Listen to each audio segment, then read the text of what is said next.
أعوذ بالله من الشيطان الرجيم. بسم الله الرحمن الرحيم.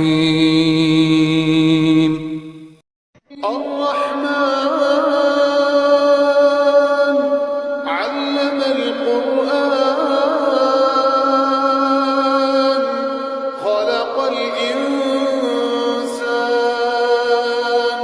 علمه البيان الشمس والقمر بحسبان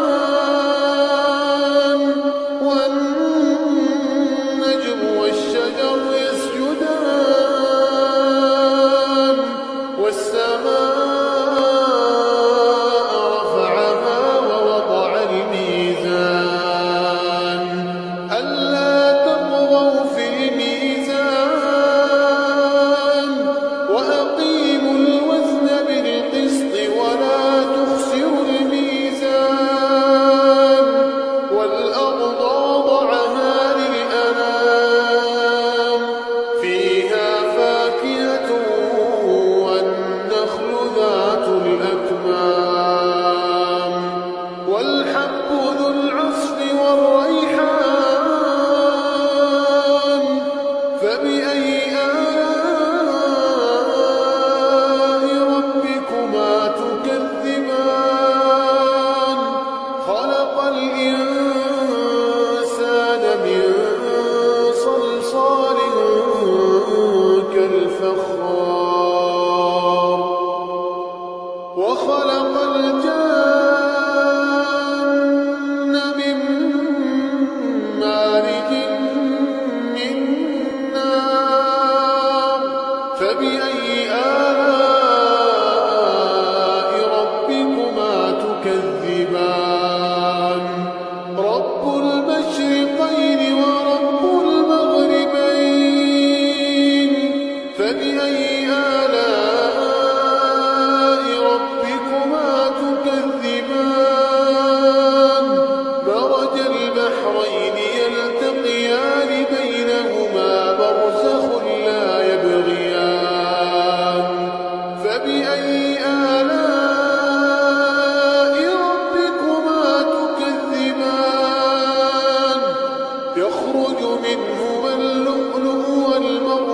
والمرجان فبأي آلاء ربكما تكذبان وله الجوار المنشآت في البحر كالأعلام فبأي آلاء ربكما تكذبان كل من عليها فان ويبقى وجه ربك ذو الجلال والإكرام فبأي آلاء ربكما تكذبان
متكئين على فرش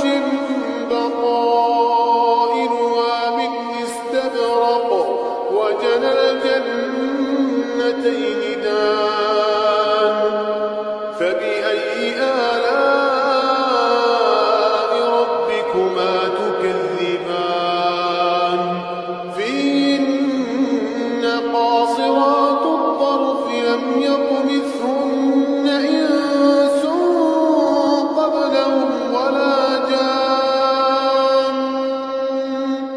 فبأي آلاء ربكما تكذبان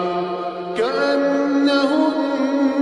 الياقوت والمرجان فبأي آلاء ربكما تكذبان هل جزاء الإحسان إلا الإحسان فبأي آلاء ربكما تكذبان ومن دونهما جنتان فبأي آلاء ربكما تكذبان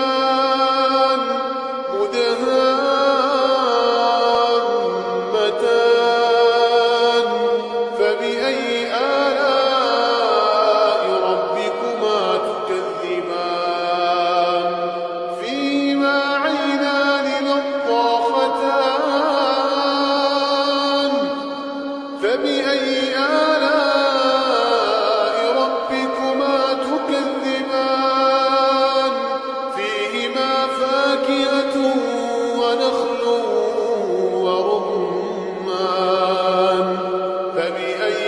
آلاء ربكما تكذبان فيهن خيرات حسان فبأي آلاء ربكما تكذبان حور مقصورات في الخيام فبأي آلاء ربكما تكذبان لم يطمثهن إنس قبلهم ولا جان فبأي آلاء ربكما تكذبان متكئين على رفرف خضر وعبقري حسان فبأي آلاء ربكما تكذبان تبارك اسم ربك ذي الجلال والإكرام